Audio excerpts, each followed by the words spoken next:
Bonjour à tous et à toutes. Du coup, je suis Thomas Gerbet, l'un des mainteneurs de Tulip, et aujourd'hui, je vais vous parler de DevOps et plus particulièrement comment Tulip vous fournit des outils pour mettre en place votre stratégie DevOps. J'ai quelques slides, mais je vais surtout passer rapidement sur une démo. Donc, surtout, n'hésitez pas à m'interrompre si vous avez des questions. Je répéterai les questions pour éviter de faire courir nos prêteurs de micro. Et voilà. Donc, DevOps. Alors, le DevOps, c'est un terme qu'on emploie, qui est employé un peu à toutes les sauces et qui couvre un très très large panel de pratiques.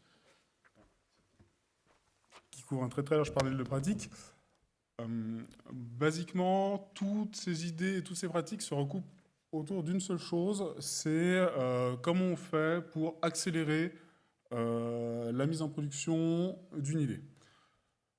Au-delà de ça, on veut aussi conserver une haute qualité de release, c'est-à-dire qu'on ne veut pas fournir des releases avec des bugs, on ne veut pas sortir des releases qui fonctionnent à moitié ou avec des features qui ne résoudraient pas un problème.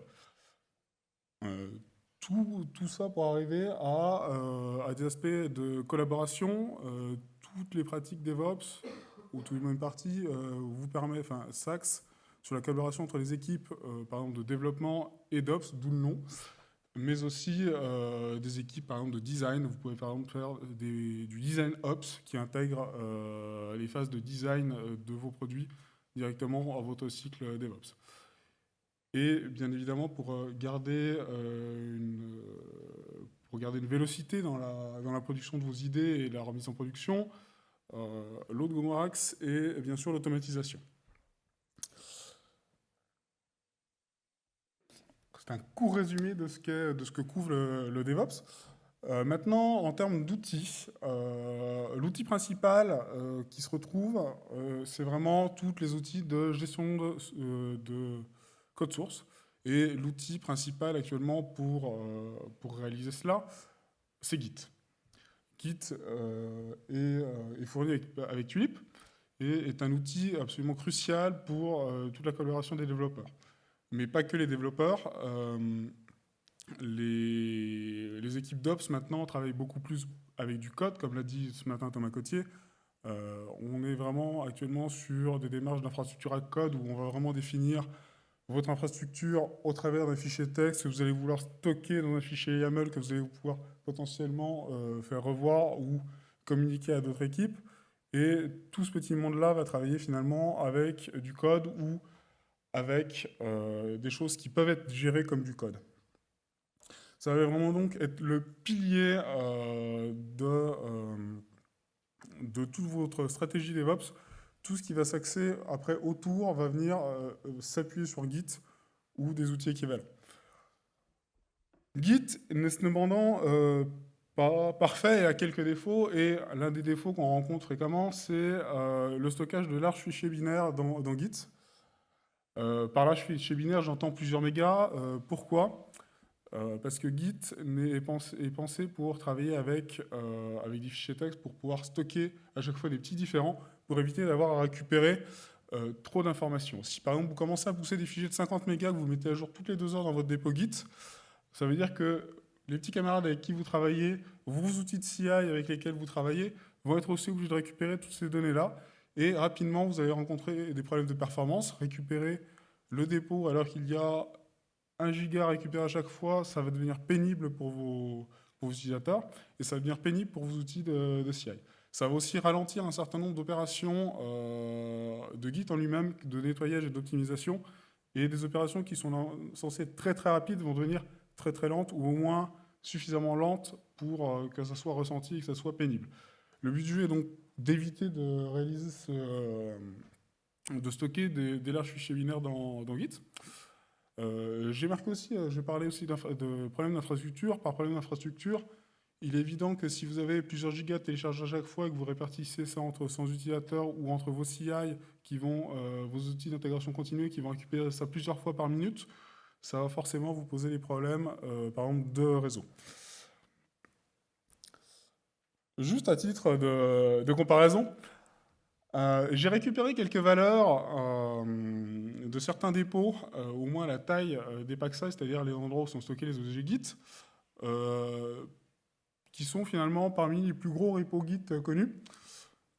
Au moins les repos Git plus ou moins publics. Le Linux kernel qui est bien évidemment le premier utilisateur de Git, avec un petit 1,5 giga. Ces 1,5 gigas là sont pas beaucoup liés à des gros fichiers binaires, mais sont liés à une grosse utilisation de Git avec un gros historique. Par contre, des projets comme Go, le langage de programmation Go, là aussi, qui est fait une bonne taille, mais qui est beaucoup plus récent par rapport au kernel Linux. C'est assez intéressant de voir cette taille importante. Par contre, on a deux autres projets à côté qui sont là beaucoup plus importants, avec Chromium avec un gros 23 gigas. Il faut savoir que ça pose de vrais problèmes aux équipes de chez Google qui gèrent ces dépôts-là. Ça leur demande vraiment un travail continu et ça leur fait vraiment un gros frein sur sur l'infrastructure et sur des problèmes de clients. J'entends par là que chez Chromium, c'est les tailles de dépôt internes pour Chromium et Android, qui sont donc un peu moins grosses pour la version publique, grand public. Mais c'est vraiment, ils ont des opérations même sur les clients pour pouvoir committer, pouvoir fetcher des valeurs qui leur prennent plusieurs dizaines de minutes pour arriver à travailler. Et juste comme ça, j'ai récupéré le dépôt Git d'un client en ligne que nous avons rencontré récemment. Et j'ai même pas cherché à prendre le plus gros. C'est vraiment une rencontre ce dernier mois avec un petit 3,8 Go, donc qui se classe quand même très bien par rapport à ces autres gros repos. Mais petite particularité, c'est que ce repo-là, contrairement aux autres, contenait notamment un fichier avec un objet de plus de 2 gigas, qui du coup était récupéré à chaque fois par les personnes qui récupéraient qui récupéraient ce dépôt. Donc tout ça, c'est un problème qu'on a décidé d'attaquer récemment en limitant la taille des nouveaux objets que vous pouvez pousser dans vos dépôts Git. Nous avons mis une limite fixe à 50 mégas, pas pour vous empêcher de travailler, mais pour vous pousser à aller vers des outils qu'on propose, qui en l'occurrence est GitLFS.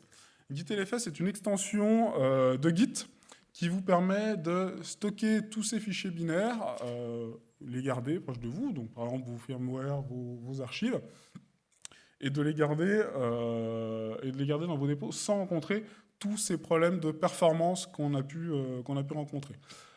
Vous allez aussi télécharger moins d'informations parce qu'au lieu de récupérer toutes ces tous les binaires à chaque fois, vous allez récupérer seulement quand vous allez vouloir vraiment y accéder dans votre code, quand vous allez vraiment vouloir travailler avec, ce qui, la majorité du temps, est finalement une infime partie puisque vous n'aurez pas tout l'historique à récupérer.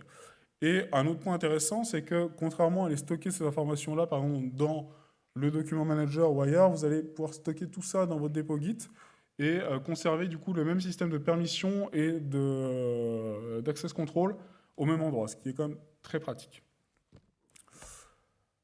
Maintenant, un autre outil qui est un outil finalement important dans une démarche DevOps, c'est la code review et le modèle le plus populaire pour faire de la code review actuellement, les pull requests. Le but du jeu de ces pratiques-là est d'améliorer la communication entre les développeurs, de favoriser la connaissance du code, d'avoir un partage entre développeurs et Ops. J'emploie maintenant le terme un peu développeur pour mélanger toute cette belle équipe, mais pour faire partager la connaissance de la base de code et pour conserver aussi une haute qualité des produits que vous allez rendre, que vous allez produire en trouvant des erreurs le plus tôt possible dans la chaîne de production. Bien évidemment, l'humain n'est pas infaillible et l'humain peut être aidé par des outils d'intégration continue et de tests continus. Vous allez vouloir avoir tout le temps en permanence des retours sur ce que vous êtes en train de produire et pour ça, autant l'automatiser. Le but du jeu est de vraiment vous donner une confiance dans ce que vous êtes dans le code que vous êtes en train d'écrire et que vous êtes en train de produire. Tulip s'intègre avec Jenkins pour vous donner par exemple des feedbacks directs dans les pull requests et aussi, plus récemment, nous avons produit un plugin Jenkins pour vous faciliter la création des repos et toute la configuration de Jenkins. Je vais faire une démo juste derrière, ça sera nettement plus simple pour tout le monde. Ben allons-y d'ailleurs. Hop.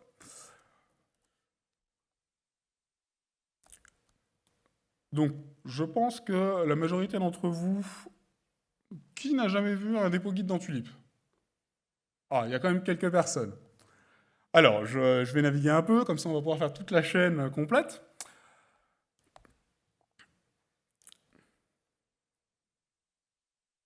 Voilà, hop. J'ai donc pris un dépôt avec du code réel, hein, un dépôt de Anouk qui est utilisé sur un petit truc à côté de Tulip. On retrouve du coup tous les outils, enfin tout ce que vous pouvez trouver habituellement dans ce genre d'outils-là, de navigation, donc de navigation de code. Donc vous allez pouvoir naviguer dans le code, vous allez pouvoir voir le contenu de certains fichiers, rien de bien surprenant, voir qui a travaillé sur ces fichiers-là et quand. Jusque-là, rien d'extraordinaire finalement. Vous allez aussi pouvoir naviguer dans les différentes branches de ce dépôt pour après aller voir l'historique de cette branche-là. De la même façon, vous pouvez naviguer dans les différents tags et faire des recherches, et on voit que les tags apparaissent dans l'historique. Je parlais tout à l'heure de pull request. J'ai donc préparé une petite pull request pour mettre à jour le contenu de mon dépôt. Donc, très succinctement, on retrouve le titre de ma pull request, hein, classique. J'ai tout ce qu'on retrouve habituellement dans une pull request, c'est-à-dire tout ce que vous allez vouloir y trouver. J'ai donc la liste de mes commits, là en l'occurrence j'en ai qu'un seul. J'ai le contenu d'Exchange pour pouvoir faire ma code review. Bon, très succinct, là je suis en mode side by side. Et en mode Unidiff, si vous voulez switcher entre les deux vues, si vous préférez une vue side by side ou Unidiff. La code revue est donc quelque chose qu'on fait à la main ou que l'humain fait, et vous allez vouloir rajouter des commentaires pour pouvoir indiquer soit des remarques, soit si vous avez des questions sur les changements de code, très simplement, et les conserver. La personne qui a ouvert la pull request ou une personne qui collabore avec vous pourra ensuite revenir, cet historique est conservé et pourra, si nécessaire, faire les changements associés.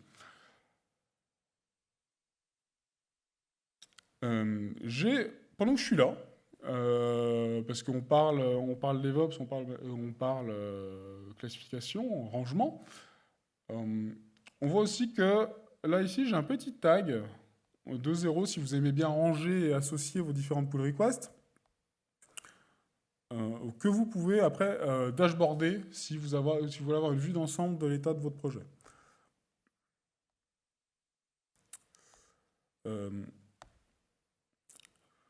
Donc la pull request peut tout à fait s'intégrer avec Jenkins pour pouvoir jouer par exemple une suite de tests automatiques. J'ai ici préparé ma pull request avec quelque chose qui passe les tests, parce que je suis un bon développeur, je n'ai pas cassé les tests. Cependant, ce qu'on va faire, c'est qu'on va casser les tests ensemble pour montrer quand même que ça marche.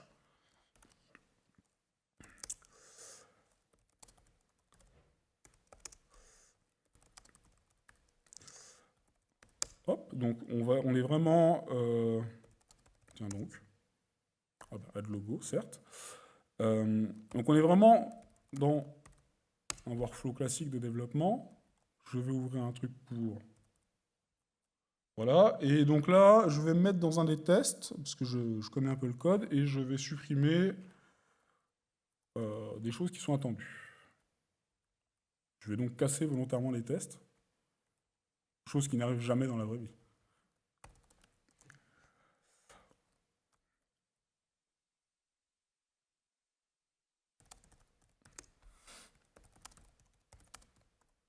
Pof.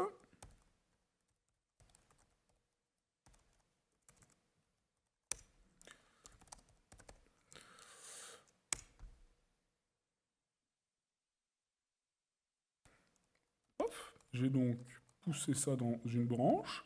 Je vais donc créer ma pull request maintenant. Donc j'ai choisi ma branche break test que je vais vouloir merger dans master. Donc là, on voit que le CI statut est pour le moment unknown. Je vais aller voir. On voit que c'est en train de tourner sur mon Jenkins. J'ai au préalable configuré mon Jenkins pour gagner un peu de temps pour cette démo-là. Mais on voit que c'est en train d'être lancé. Je vais attendre le retour. Voilà, j'ai cassé les tests, comme attendu. J'ai même le diff à quel endroit ça a été cassé. Si maintenant je reviens là, j'ai bien la remontée de la CI qui est immédiate et qui me permet de montrer que quelque chose dans ma suite de tests a été cassé. Petite information, j'ai configuré mon Jenkins au préalable, mais tout le contenu de mon job est défini dans un fichier qui est lui-même contenu dans les sources de Tulip, enfin dans les sources du dépôt Git, qui se trouve juste là et qui définit complètement la structure de ma suite d'exécution par Jenkins. On voit donc là deux stages, un get dependencies et un test qu'on retrouve tout à fait dans l'interface de Jenkins là et là. Donc vraiment tout est défini dans le code, même la configuration de ma CI peut être définie dans le code.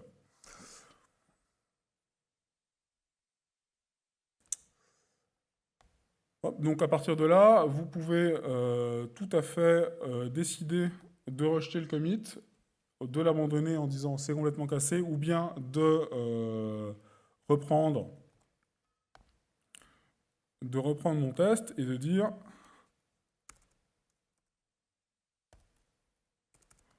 off. Dans un workflow classique, c'est exactement ce qui se produirait. C'est je m'aperçois que j'ai cassé les tests, je reprends mon commit et je corrige et je fixe mes tests. Et tout ça se fait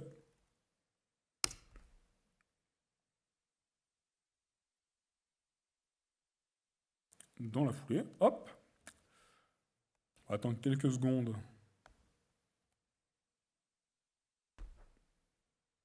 Quelques secondes que ça se joue. En attendant, par contre, on peut déjà voir que ma pull request a de nouveau un statut inconnu parce que le dernier commit de la branche n'est plus couvert par ce test-là. Dès que ma correction, si elle est bonne, va être jouée, parfait. On voit bien que ce commit-là, mon premier commit que j'ai réalisé a cassé les tests et que le deuxième a résolu. Voilà. Bien évidemment, là, on est vraiment dans une phase de pull request où le code n'est pas encore vraiment intégré sur master, mais par exemple, si je merge ce commit-là, rien ne m'empêche par la suite de redéclencher mon job Jenkins pour après réaliser un déploiement en production, par exemple sur une plateforme de production. Là, on voit que j'ai mergé mon patch, immédiatement mon job Jenkins s'est redéclenché, et dans un cas où vous déployez sur une infrastructure, vous pouvez considérer que dès que le code est disponible sur master, le code est redéployé sur votre environnement de production ou de pré-production. Maintenant, ça c'est très très bien, cependant j'ai quand même été obligé de configurer toute mon intégration continue avant. Ça serait quand même très très bien si tous les dépôts que j'ai dans mon projet, par exemple, pouvaient s'auto-configurer tout seuls. J'ai donc préparé deux petits repos qui contiennent juste deux petits fichiers minimaux qui sont prêts à être exécutés sur Jenkins et qui sont prêts à être du coup déclenchés dès que possible. Je n'ai cependant pas fait la configuration de Jenkins et je ne suis pas authentifié, donc ça va être problématique.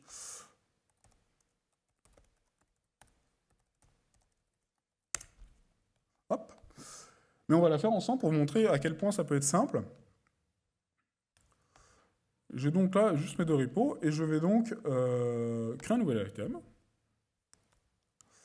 Je vais dire que je veux un type d'élément Jenkins qui est un type project, Et du coup, Jenkins va se charger tout seul d'aller chercher tous les repos Git de ce projet-là, donc que je suis en train de définir là. Pof, auto-discovery. Je vais lui dire que, hop, il prend tout. je save, et là, il va me trouver tout seul, il va scanner mon projet pour trouver tout seul tous les projets Git qui correspondent, et pour ensuite me créer les jobs Jenkins automatiquement à partir du contenu des Jenkins files qui a été trouvé dans ces repos-là. Je retrouve donc bien mes deux repos, avec leur contenu. La recherche est faite à la fois sur les dépôts en eux-mêmes, mais aussi sur le contenu de ces repos. Donc si vous voulez créer une nouvelle branche, par exemple dans votre repo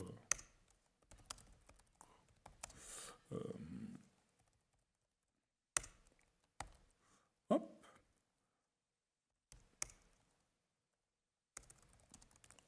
on va éditer, hein, allons-y.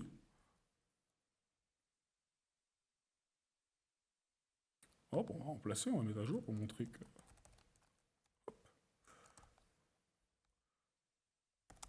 Donc, je commit, hein, classique.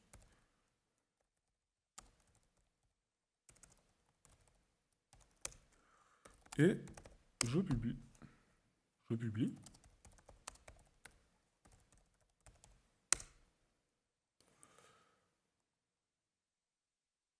Et pour m'épargner l'attente, je vais juste lui dire de rescanner maintenant. Donc il va rescanner tous mes projets, et normalement, si tout se passe bien, il devrait me retrouver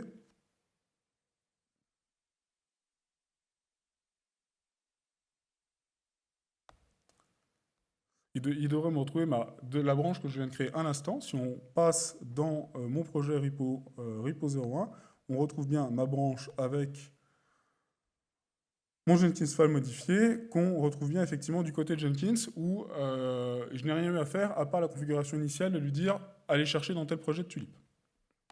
Ce qui est donc ultra pratique, ce qui vous permet de définir automatiquement, sans laisser de droit à vos utilisateurs finaux, la configuration du Jenkins qui peut être un peu laborieuse.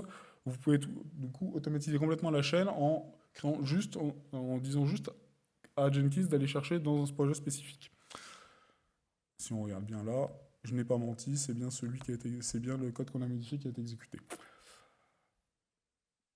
Voilà, donc ça vous permet vraiment d'automatiser une chaîne complète de recherche, de recherche et de CI. Juste un petit point supplémentaire, c'est que là, on était capable d'automatiser toute cette chaîne de découverte des Jenkins files et de leur exécution pour après exécuter tous ces tests. Par contre, il y a toujours une étape laborieuse, c'est comment on gère mon serveur Jenkins, comment on le déploie. Cette problématique est de plus en plus résolvable au travers de techniques de configuration as code. Jenkins vous permet depuis récemment de configurer entièrement un serveur Jenkins au travers d'un fichier de configuration, dont j'ai mis un exemple juste là, qui vous permet de définir tous les plugins et tout ce que vous avez besoin pour votre instance Jenkins et de le déployer. On a commencé, nous, de notre côté, à titre vraiment expérimental pour le moment, à essayer de faire spawner un serveur Jenkins par projet complet pour pouvoir, par exemple, dédier complètement l'administration de ce Jenkins-là et le laisser et le dédier uniquement à un projet et d'avoir du coup plein de petites instances de serveurs Jenkins dédiées à chaque projet facilement, en les démarrant dès que le projet, par exemple, active le plugin d'intégration continue. C'est pour le moment expérimental, mais ça fonctionne en partie. Je ne vais pas faire de démo complète, mais le serveur Jenkins que j'utilise là a été démarré de cette manière-là, c'est-à-dire que j'ai démarré mon serveur Jenkins en lui donnant une suite d'instructions complète. Non. En lui disant, ah ben je exporte. Un peu plus large que certes que celle avant, mais c'est globalement exact. Et on voit rien.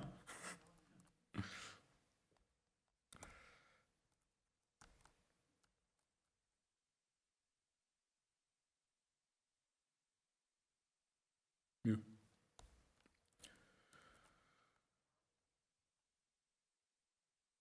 Mais c'est globalement la configuration que vous allez faire d'habitude en passant par l'interface web de Jenkins, allez cliquer partout. Là maintenant, vous pouvez le réaliser au travers d'un fichier de configuration. On pourrait imaginer qu'à terme, ce fichier de configuration-là soit mis dans un repo Git dans Tulip, que vous pouvez aller modifier pour vos besoins, pour que chaque projet puisse aller éditer eux-mêmes sans faire de charges supplémentaires pour les personnes qui administrent le serveur Jenkins.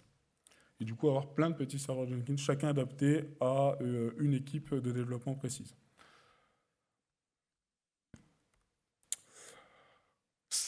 J'ai présenté quelques outils très rapidement, avec le temps qui m'était donné. Tous ces outils, vous n'êtes pas obligé de les déployer à chaque fois. Vous pouvez déployer seulement certains outils, adapter à chaque fois à vos besoins. Et il y a plein d'autres choses que vous pouvez encore intégrer que je n'ai pas pu montrer. Il est important de conserver une chaîne de traçabilité complète, même avec des techniques DevOps. Vous allez vouloir trouver à quel moment un bug a été introduit, par qui, par quelle story, par quoi que ce soit, pour pouvoir après améliorer la qualité. Et tout ça, c'est possible au travers par exemple, des trackers, des LG dashboards, que vous allez pouvoir relier à vos dépôts Git et, faire toute votre travail autour de ça. L'outil de test management vous permet aussi d'automatiser vos tests fonctionnels. Vous allez pouvoir définir une série de tests dans TTM et après dire à Jenkins, exécute-moi ces tests et remonte-moi ces informations dans TTM pour valider automatiquement une suite de tests. Et bien évidemment, dès qu'on parle d'automatisation, vous allez vouloir accéder à ces données-là et à les modifier. Tulip expose une très très grande partie de ces données au travers de son API REST et peut donc être tout à fait être adapté, modifié, et vous pouvez créer vos propres extensions pour vos besoins, par exemple pour aller chercher un attachment dans un tracker pour pouvoir aller pousser un livrable dans le document manager ou tout ce que vous pouvez imaginer, parce que finalement vous n'avez plus que votre imagination comme limite. C'est à peu près tout ce que j'avais dans l'immédiat. Je suis à votre disposition pour toutes les questions que vous pourrez avoir, maintenant ou après. Voilà. Merci beaucoup, Thomas.